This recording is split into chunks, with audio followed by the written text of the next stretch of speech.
to the Cannons and Tomahawks podcast, presented by Belly Up Sports. All things hockey, all the time.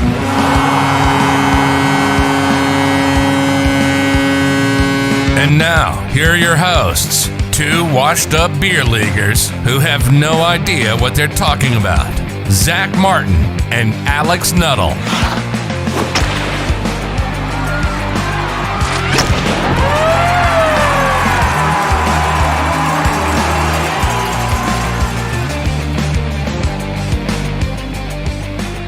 Hey, what is going on, everyone? Welcome to another edition of the Cannons and Tomahawks podcast.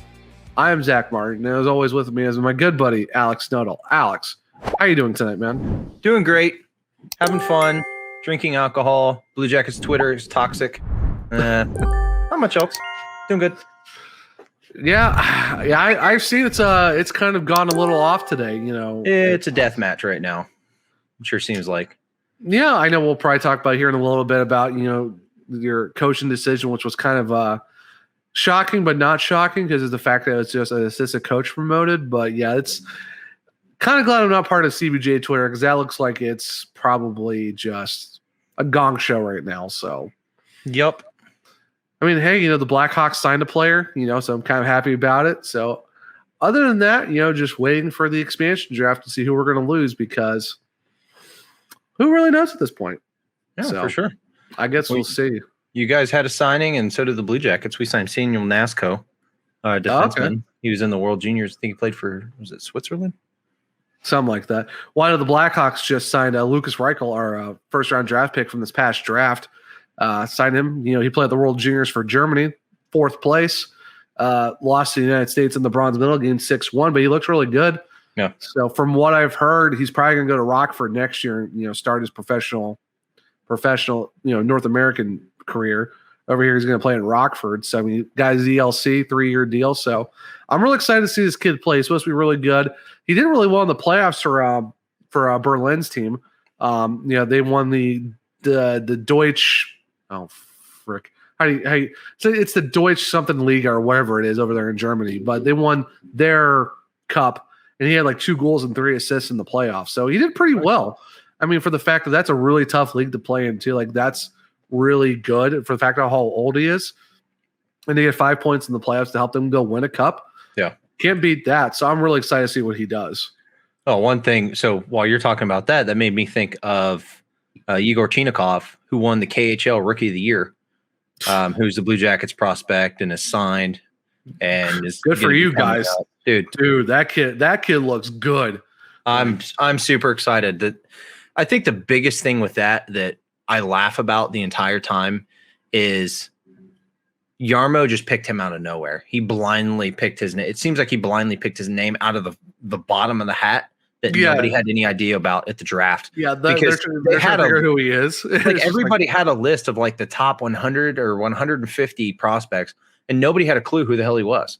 You're like, who? Like you can sit there and hear the analysts as they're talking about him. You can hear typing in the background. Like, dude, you have no idea who this kid is because you weren't expecting him to come up in the first round. But clearly, Jarmo knows what he's doing. Keep that in mind, Blue Jackets fans. For about 5 minutes from now, Jarmo knows what he's doing. Okay, great. Yeah. We'll stop it there. We'll resume here in a minute. Yeah, but for the fact that they got him out of nowhere. And he wins the Rookie of the Year of the KHL, which is not an easy thing to do because the KHL is pretty tough. And the fact that he did it, but yeah, it's just you got some good prospects coming up. I'm really excited for Lucas Reichel because you know most of my family comes from Germany and stuff like that. So I have a German kid on the Hawks who's supposed to be really good, and the fact that he's not going to be in Rockford, so I get to watch him play minor league hockey. You know, obviously streamed because you know I'm not in Rockford.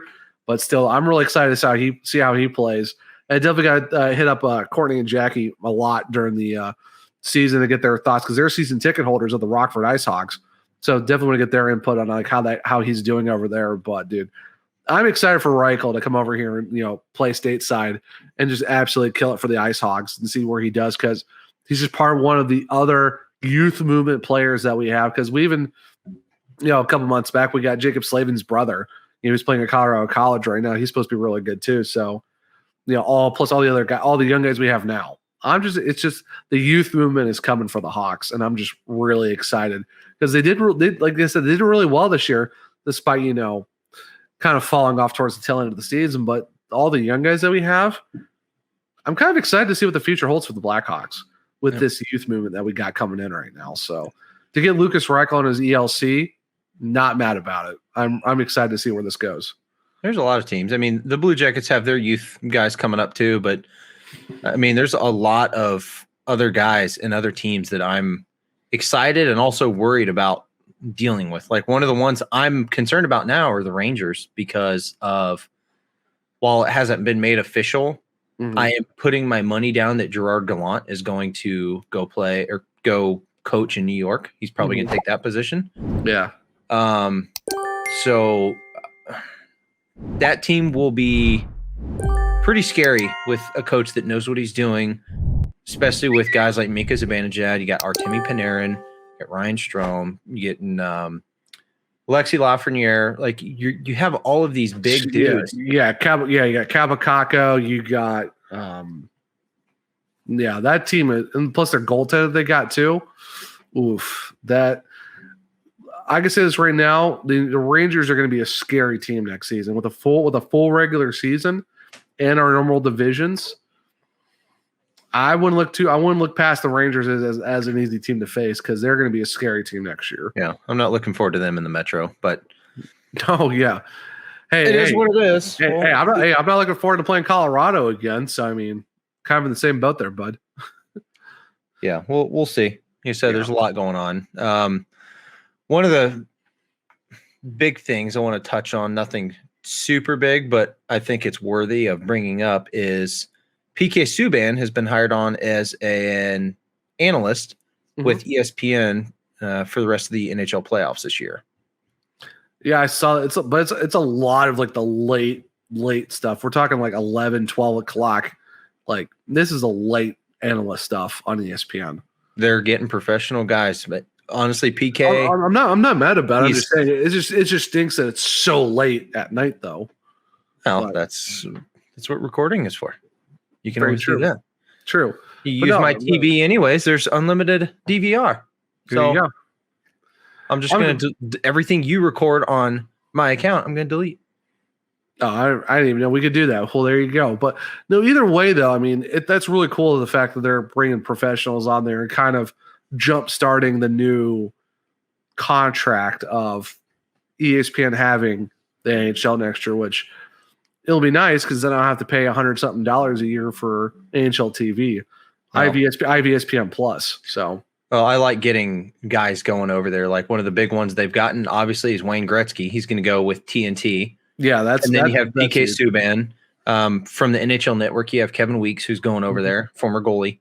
Yeah, I mean, it's really cool seeing the player movement of these retired guys continuing to be color analysts with it, whether it's NBC, ESPN, NHL Network, whatever. Yeah, even if it's like local. So for Fox Sports Ohio, we have Jody Shelley, and he went on NBC Sports, and he did great. It would not surprise me to see him get a national gig at some point in the next couple of years. Oh, I mean, even Patrick Sharp, a former Blackhawk, like he was on that. He was on NBC TV, on NBC Network as well. I mean, like you said, all the former players are doing it. I mean, heck, Eddie Olczyk's been with NBC Sports Chicago for so long, and he's been doing the playoffs, and he's a former Blackhawk and a former Ranger. So, I mean, it's good to see guys who play in the league are getting that chance, and the ESPN is not wasting their time. Like they learned from last time. If you want guys, you need guys on there other than Barry Melrose doing hockey stuff. So it's good that ESPN is kind of actually taking it seriously with having hockey back on their network, that they want guys who know what they're talking about rather than just some dude who's never played hockey before or coached or whatever. So, but hey, the puck is black. Come on. Stephen A is the most knowledgeable hockey person I've ever seen on TV. He knows the puck is black, and that's about it. So yeah, then we're gonna hear him say, "Oh, Oliver Ekman-Larsson needs to get out of Arizona and go play in LA or New York." So just that's how easy it is to do. So yeah, you didn't know that? Just say, "Hey, I want to go play there." Okay, cool. See you next week. Yeah, because that's how it works in hockey. Yeah, for sure. So the Jackets Twitter account absolutely CBJ Twitter in general basically is in a civil war right now. No pun intended to your namesake. So the Blue Jackets hired Brad Larson as the next head coach to replace. Would you call it a promotion? Would you call it a promotion rather than a hire? No. Okay. His contract was up anyways. Oh, well, there you go. So anyway, it's. I mean, people are going to say, you could say yes, you could say no. Me, I don't think it is. It's not like you're there for a certain amount of time, you automatically get the job. But so you have Brad Larson now, and how do you feel about that? I'm fine with it. Was it my first choice? No, it wasn't at all. But the more you look at it and you let the dust settle a little bit, I'm fine with it. You're getting him at a discount. He knows the guys. He coached guys like Cam Atkinson and Boone Jenner. When Brad Larson was an AHL head coach in Springfield, he coached them. Yeah. Like he's coached these guys their entire career. And then he came up and was an assistant coach for the Blue Jackets since 2014. Yeah. Now, of course, the first thing everyone's going to say is, well, dude, he sucks because his power play is terrible. Well, what people don't understand and what they don't realize is Torts had such a heavy hand in the power play, and he has controlled the power play that he thinks that's his baby. And if you don't believe me, go look it up. Every team he's coached since the time he started coaching as a head coach, he's had a top 10 power play at the end of the season one time. None of that was with Columbus. Yeah. And you look at the track record of Torts, great coach if you're wanting to change the culture, but he's not a longevity type of guy. No, he's not. Torts is never going to be at a place long-term like somebody like Barry Trotz would be. Barry Trotz is different. Those two coach in a very similar fashion, but Barry Trotz is going to be places longer than Torts will. Yeah. This was the longest Torts has ever been at a place, I think, off the top of my head. But Brad Larson knows these guys. He has trust in the organization and Yarmo and JD, who's been there for a long time with him coming back. Then you have Mike Priest and then Mac 2.0, Mr. McConnell. Yeah. They all know each other. I'm not saying it's a good boys club of, oh, well, he's been here long. We'll just give him the job. Yeah. We've seen that we can trust Yarmo enough for some of these players and things like that. Why the hell can we not trust him with a coach?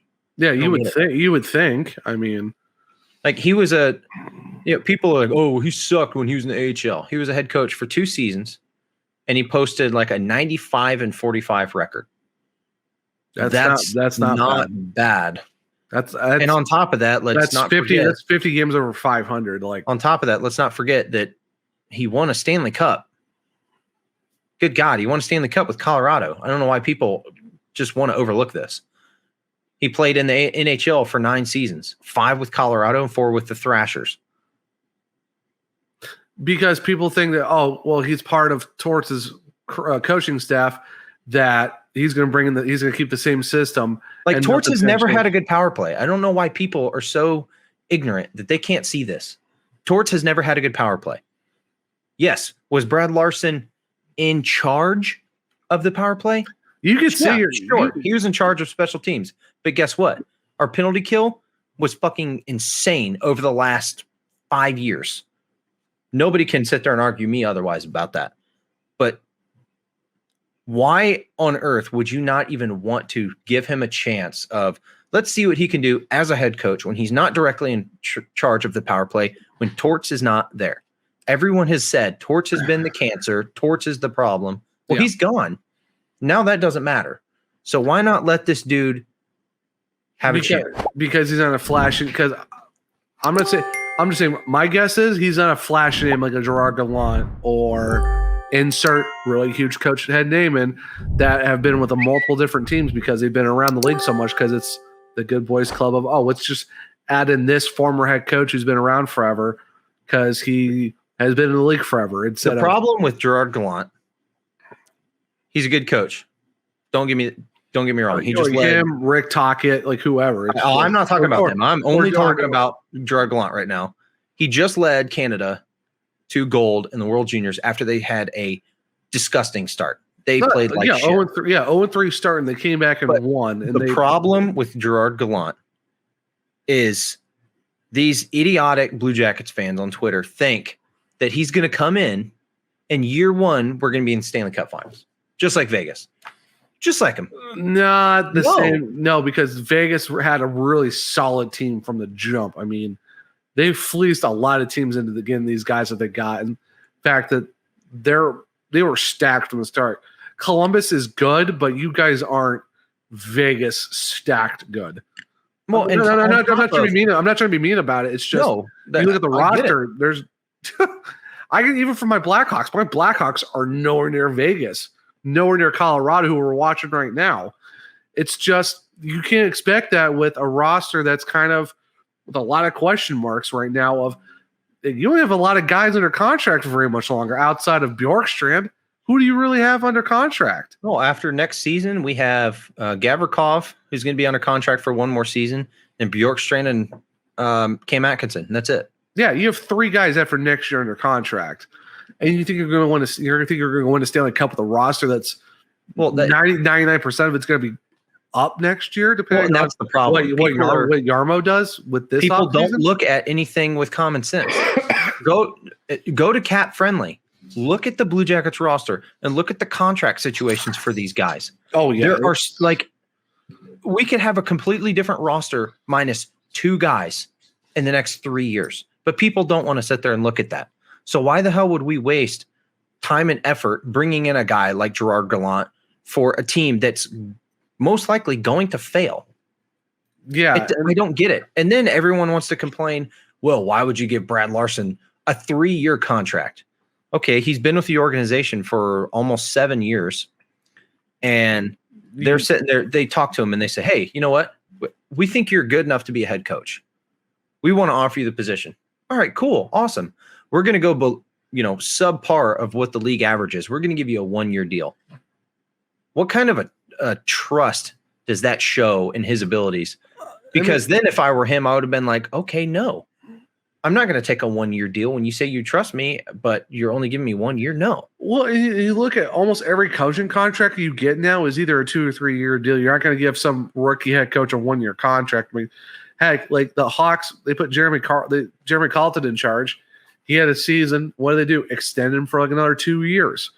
So, I mean, guys get it. Like, you have to give at least a 2-year contract. Like, you can't just have a coach for a season and move on to another one, because that's not really doing anything for your team. Like, if you want to let him have an imprint on this team, you got to give him longer than a 1-year contract. That's how it works. You don't give a coach a 1-year deal. It's not some flyer player you go pick up and it's like, oh, let's see how this works. Like, no, like the 3-year deal is not out of the ordinary. Yeah, it's for a coach. Like Jack. Like, I don't understand what Jackets fans are so mad about. Like, yeah, it's not the Rick Tocchet or Dan Quinn or Gerard Gallant or one of the guys from Finland or Sweden who were running the national teams. But if you have a guy who's been part of the system who knows the team really well, and the fact that the penalty kill under him was really good, but the power play he couldn't do much because Torts was micromanaging him. That's not really his fault. But if he led the PK really well in terms of how to get them organized to be really good, I don't see what the problem is. That's what I'm getting at. A lot of this doesn't make any sense because you have people who just aren't thinking logically, and it's all about, oh well, he's in charge of the power play. Okay, give me some other reason why you don't like the guy. Okay, and nobody can. It's all power play. That's the only thing anyone ever brings up. Oh, he's a rookie head coach. No, I don't hear that at all. Seriously? The only thing people can say and respond is that he had a bad power play. That's the only thing. They're only talking about, oh, well, he's in charge of a bad power play. Our power play looks terrible, blah, blah, blah. All right, cool. Give me another reason. Well, I mean, he's in charge of the power play. Our power play's terrible. Okay, that's not a new reason. That's the same thing. Like, if you didn't want Torts to come in, you could give me 3 books worth of reasons. We were throwing a fit when Torts came in. Look what he did. What's the worst that can happen? Good grief. We have another season finishing bottom of the division. Great. It's been about 80% of the time the last 20 plus years. So what's new? Well, plus, what does it matter? Like the roster, because I mean, with the roster you guys have now, you still don't have a number 1 center. No. You still don't have really legit depth scoring. Your defense could be different this year depending on what they do with Seth Jones. I mean, and what are they going to do with Zach Werenski? Are they going to re-sign him, or is he one out too? You're going to have to deal with that. Oh, yeah, you're going to have to trade one of your goalies and re-sign the other one at some point soon because you got to keep one of them. So, I mean, yeah, you're going to be going through, sorry, guys, you're going to be going through some growing pains for the next probably year or two because you're going to have to revamp the roster and re-sign a lot of guys or trade guys. Yep. Don't get too attached to some people that you might like. Unless you see no move clause or no trade clause. Honestly, at this point, that doesn't matter either. Don't get too attached to anybody because people are going to get traded. Good grief! Like, dude, I'm so glad I'm not part of CBJ Twitter. I'm so glad I'm not part of CBJ Twitter. Like, do I like Seth Jones? Absolutely, I love Seth Jones. He's gone. Am I going to like him whenever he goes somewhere else? Absolutely. I would say the hell. Like, I say this summer, he's gone. He's gone this summer. They're not going to let him. They're not going to let him walk at the end of next year with getting nothing back or wait until the trade deadline. They have to go. They have to max out on him right now. They have to maximize him. Like, I don't understand. That's another thing. I don't see why people are so pissed off. The dude he did more than Bob and Panarin did. He's transparent, saying he wants to test free agency, and God forbid he earned that right. So who cares? Oh, it's the same old narrative. You know, guys don't want He's to stay not Columbus. Pierre-Luc Dubois, who's 21 years old, demanding a trade because he got his feelings hurt or something. No, his played, never complained about literally anything. And then when he has the opportunity to test free agency, he says, I'm going to test free agency. Yeah. Unless we get him in a sign and trade with somebody else. It's his right. Who cares? Well, it's going to have to because no one is going to give up that much assets that Columbus is going to ask for to get a 1-year deal with them. Like, that's what we were talking about from center ice when we talk about the Blackhawks. The Blackhawks aren't going to give away a Nicholas Beaudin or Adam Boquist or insert hockey player here in draft picks for a rental. It's just with how old he is, like you need him for a sign. You need to do a sign and trade. That's basically all it is. Well, that's the only way he's going to get traded. Yeah, he's going to have to sign and go. He's going to have to sign. He's going to have a backdoor signing with another team. He's going to have to sign with Columbus and get traded. That's all it is. Yeah. Like, I can see Anaheim. I can see the Kings. I mean, shoot. Buffalo could get squirrely and go get him. But for who? I don't know. But right now, you guys need a number 1 center, and you're going to have to look at teams who have number 1 centers that they're willing to give up to get Seth Jones. Yeah, I don't know. I think one of the big suitors right now is LA. And I'm sorry if Seth Jones does a sign and trade, and if we don't get at least like a Quentin Byfield, then it's not worth it. Or an Alex Turcotte.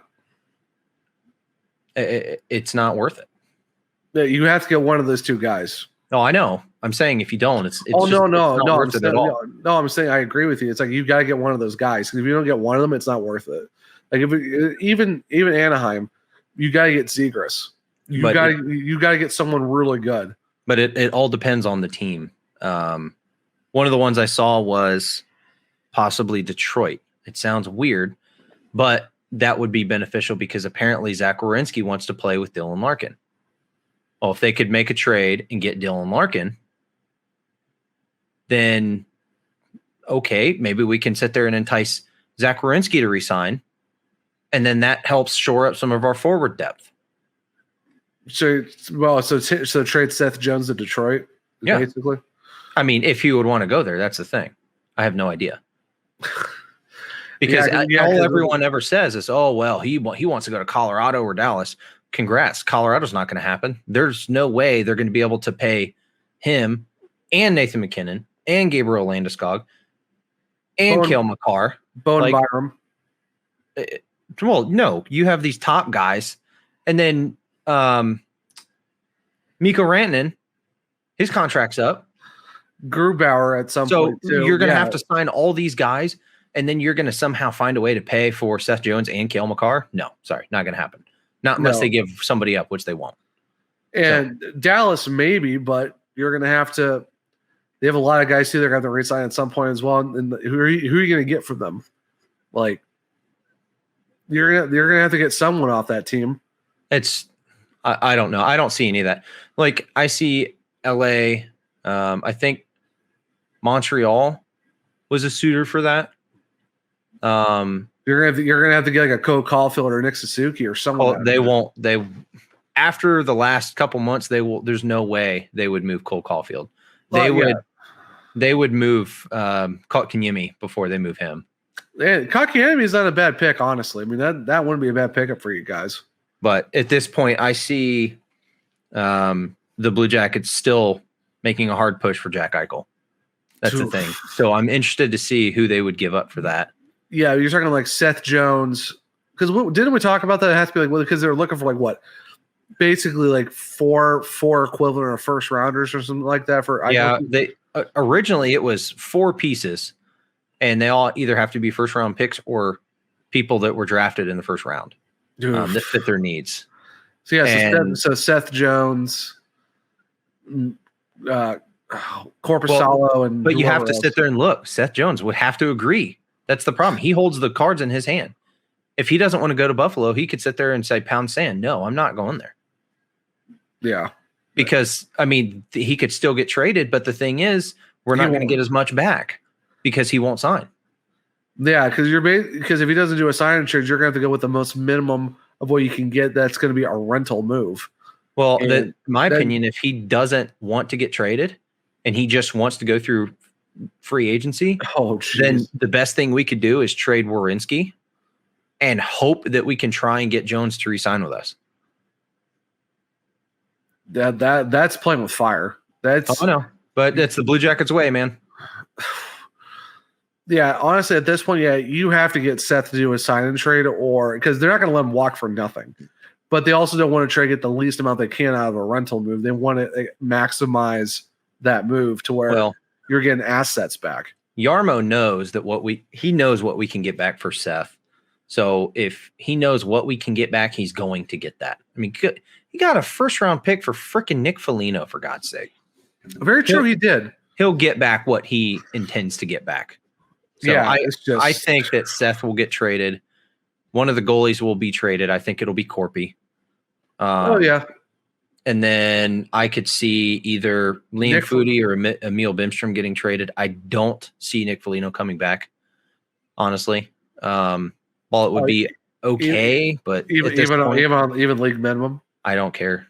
Honestly, I think it's a point where we just we need new people. Time to move on. Yeah, love you, Cap, but go to Minnesota and play with your brother, dude. Like, isn't Liam Foudy also up for to get picked up by Seattle? Because aren't they going to expose him too? He's on his ELC, so he can't. Oh, okay, I didn't know how that worked out with Liam, but yeah, dude, that's any player that's on their entry level contract is automatically protected. That's how it is for a lot of the Hawks guys that we have, and outside of our core guys and exempt. I mean, obviously we're gonna have to protect one of our goalies, and it better be Lincoln. And I swear to Jeebus, we got to protect him. But the biggest thing with all of that though is you guys are in a bad spot. Like you guys are in a real bad spot. It's frustrating.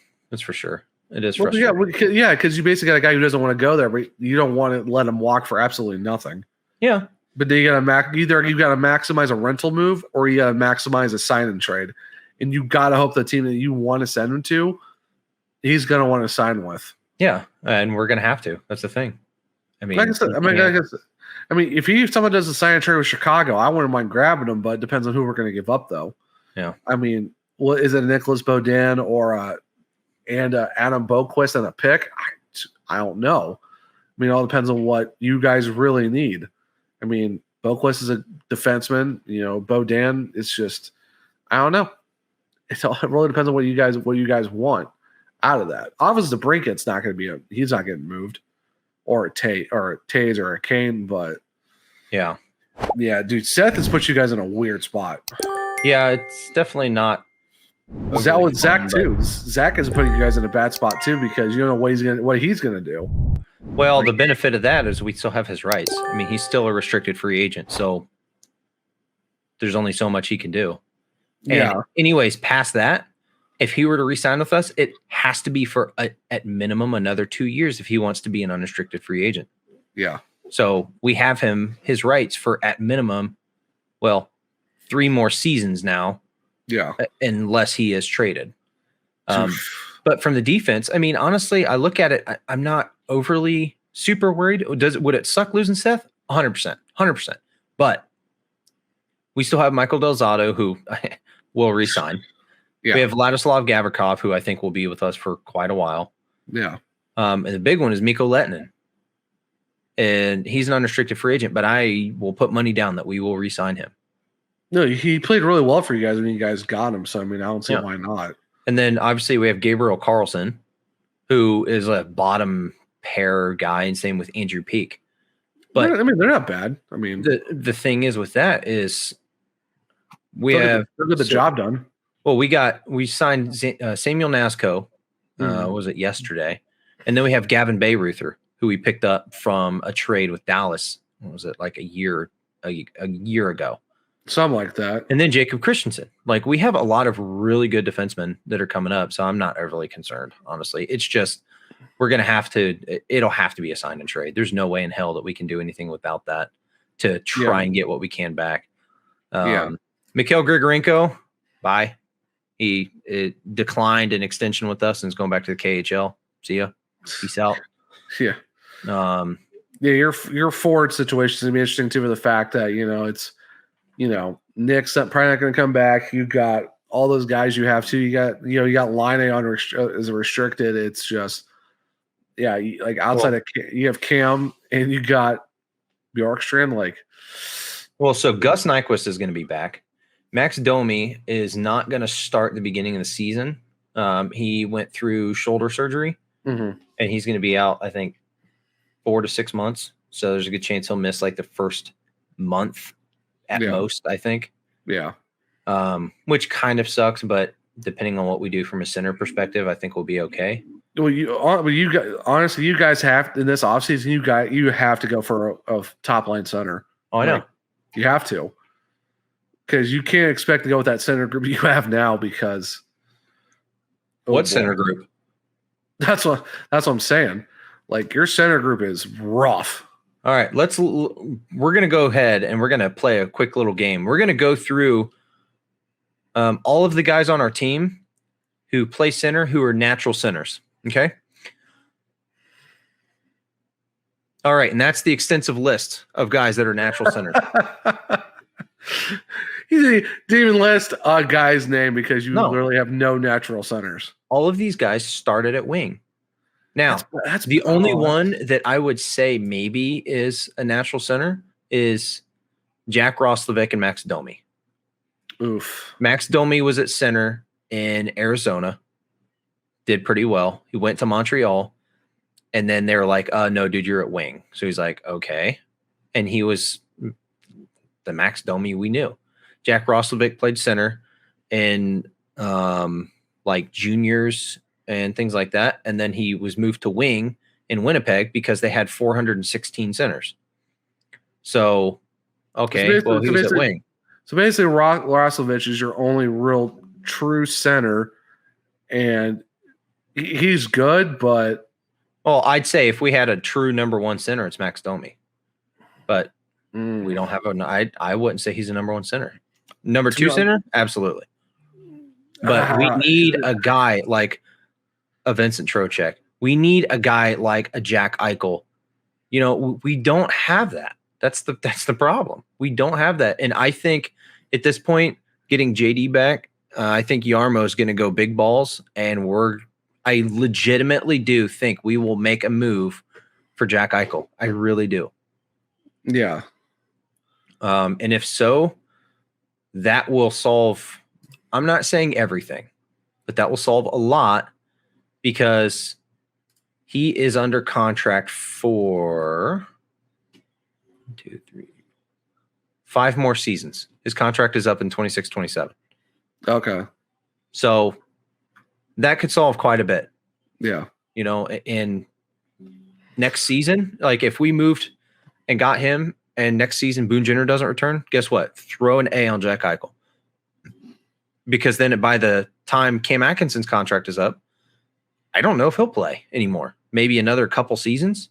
Yeah. But Jack Eichel is also 24, not 31 or 32.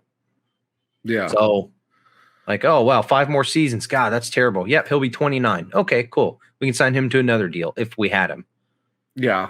It's just, so are you guys going to have enough to get him, and will Buffalo do it? Do we have enough to get him? 100%. Dude, we got 3 freaking first-round draft picks. No, that could work. It's just, will Buffalo pull the trigger? Yeah, they want to move on from him. And honestly, I think if do you really believe that Elliot Friedman tweet that what Elliot Friedman said that they want to move on from him? Oh, it's not just him. I see it from many other people. Oh, not just one person. Too? Okay. I haven't been on Twitter very much today, but I know Elliot Friedman was a huge one.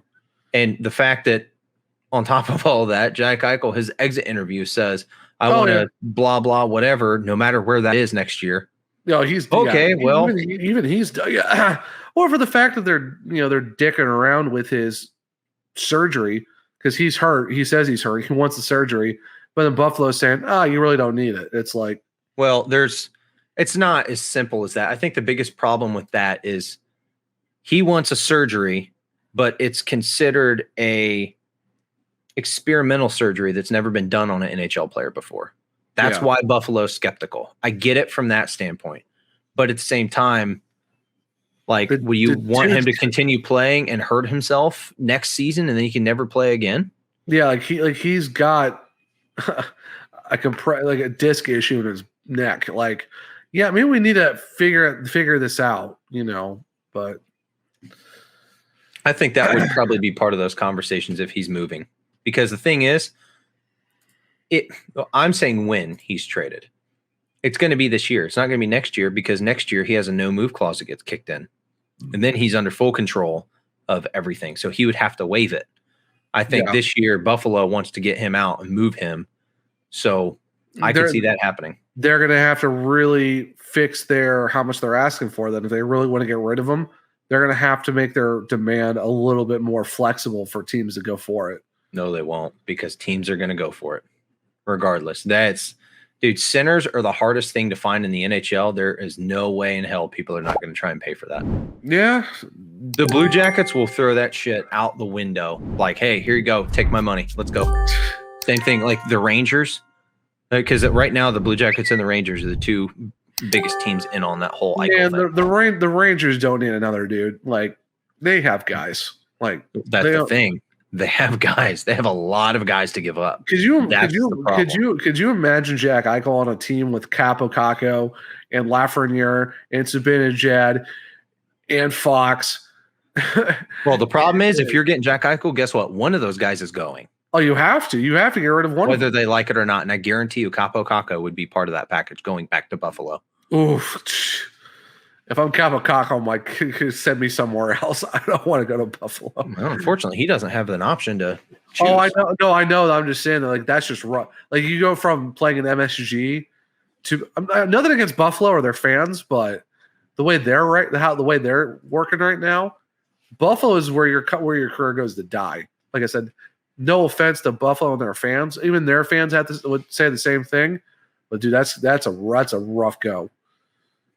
So, I mean, I don't know. I think Buffalo's just in those couple years.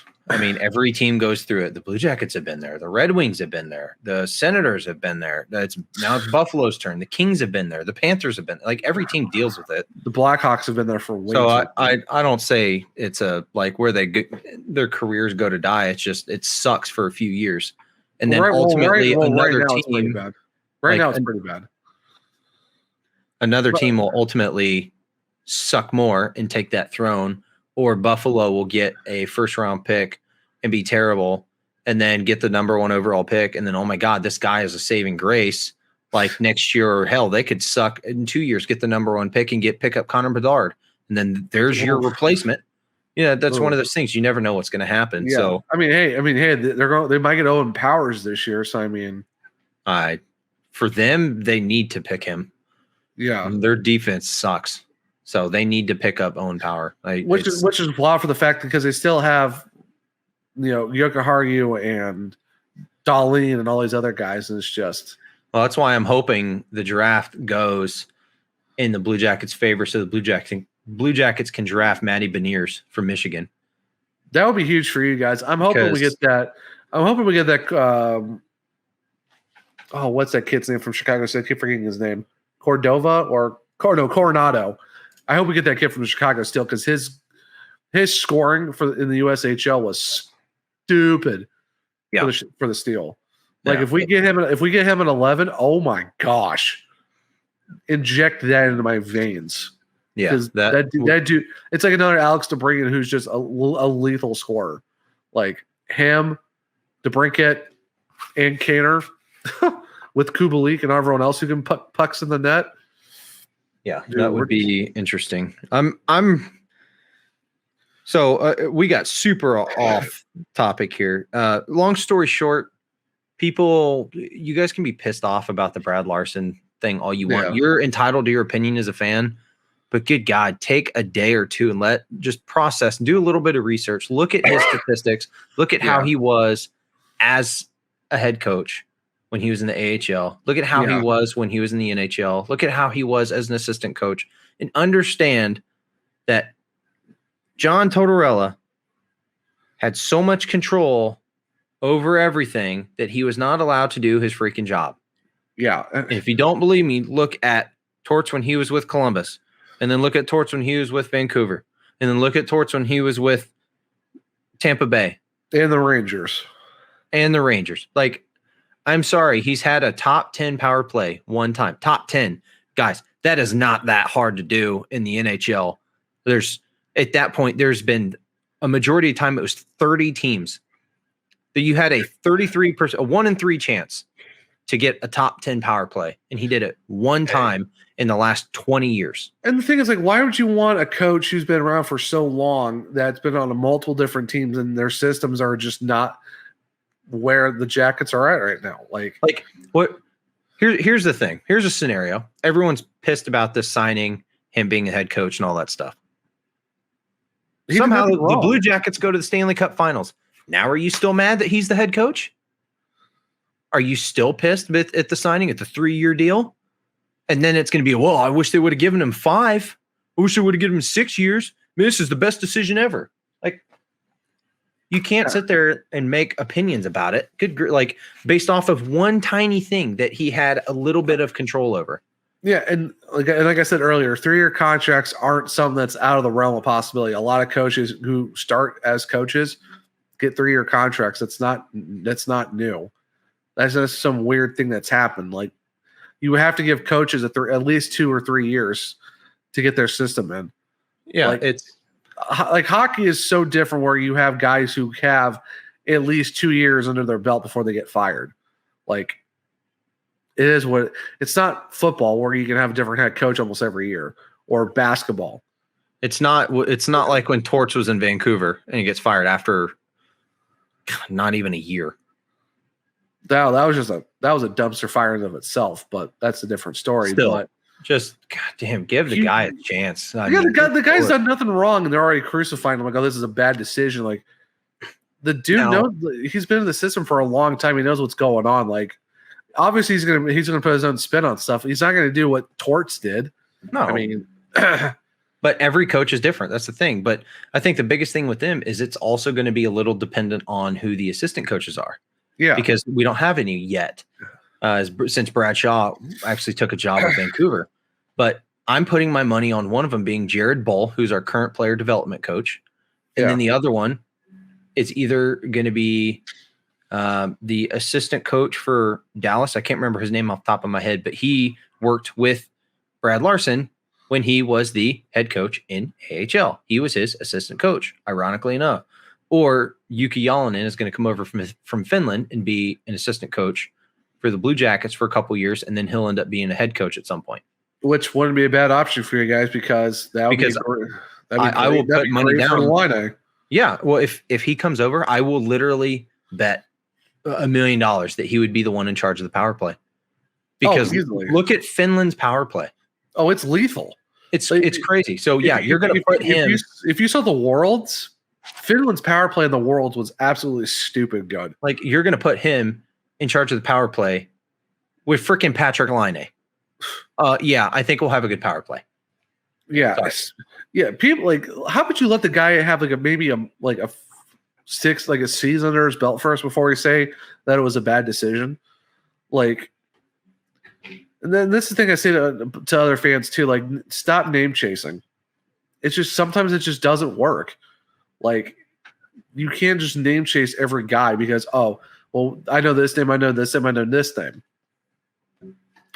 Some guys are good with systems that work with guys they've known. Like Jeremy Colleton coached a lot of these guys in Chicago when they were in Rockford. It's nothing new. It's not a new thing. So I don't know why you guys are like flipping your minds out over Brad Larson being a head coach. I don't know. It's wild, dude. Well, anyways, before we start wrapping up, we're going to do one quick shout out to our boys, Garage Beers Podcast. That is a nice flat brim, dude. That's a nice snapback with the cute little beer logo on the back. Hey, it's very nice. It's a very nice hat. Not gonna lie. But how's the material on that? Is it nice material? The hat's comfortable. The shirts, oh my god, they're so comfortable. So comfortable. Hey, there you go. So comfortable. Let the people know we do have this giveaway going on. You want to let the people know how they can get involved in this giveaway? Nah. Oof. I'm just kidding. Yeah, so we're doing it.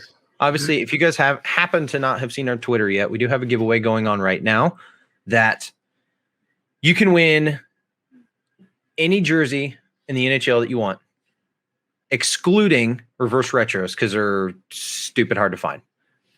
But if you enter our giveaway, you can enter the NHL jersey of your choice, home or away, customized or not, from any team.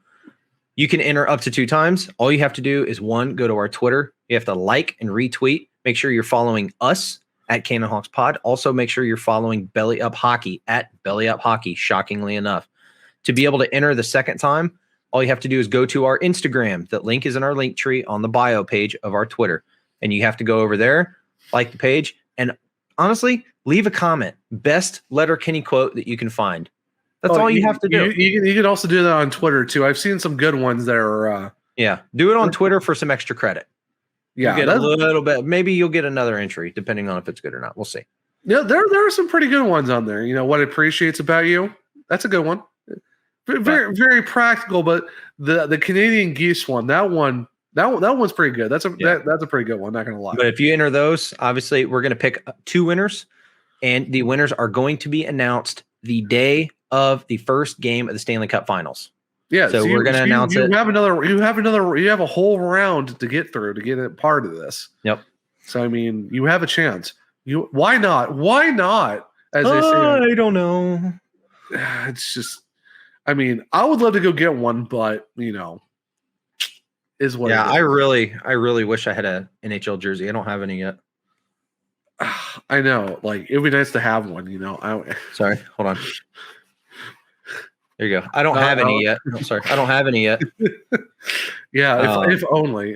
Yeah, right. I would love to get an Alex DeBrincat jersey or a Matt Barzal or a, just it's so tough, or a Jacob Slavin jersey, but oh well, what can you do?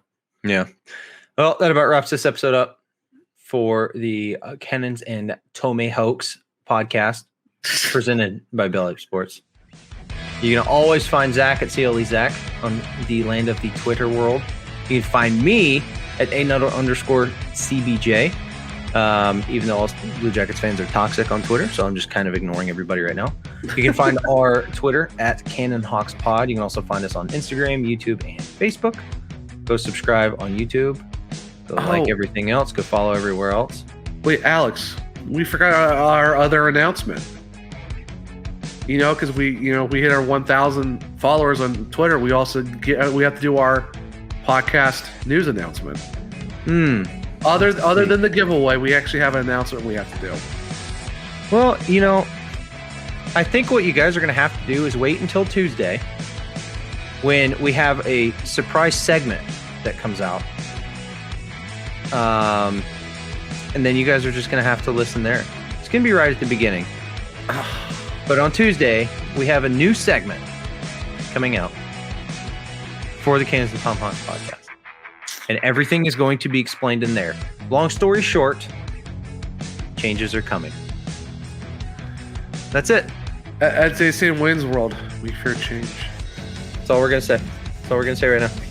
But I guess you got to wait until Tuesday. Yes. Until then, Zach, tell the people that are listening to this podcast for some odd reason what we're about at the Cannons and Tomahawks podcast with Billy Spurts. I don't know what that whole thing was, but it's Canadian. That was a very bad Canadian. I mean, some people might find that, you know, like, what the heck, but hey. Yes. Anywho, we're all about the food. We're all about the beer. And we're also all about that hockey. We'll see you guys next time at the Cannons and Tomahawks podcast. Bye. Oh, gosh.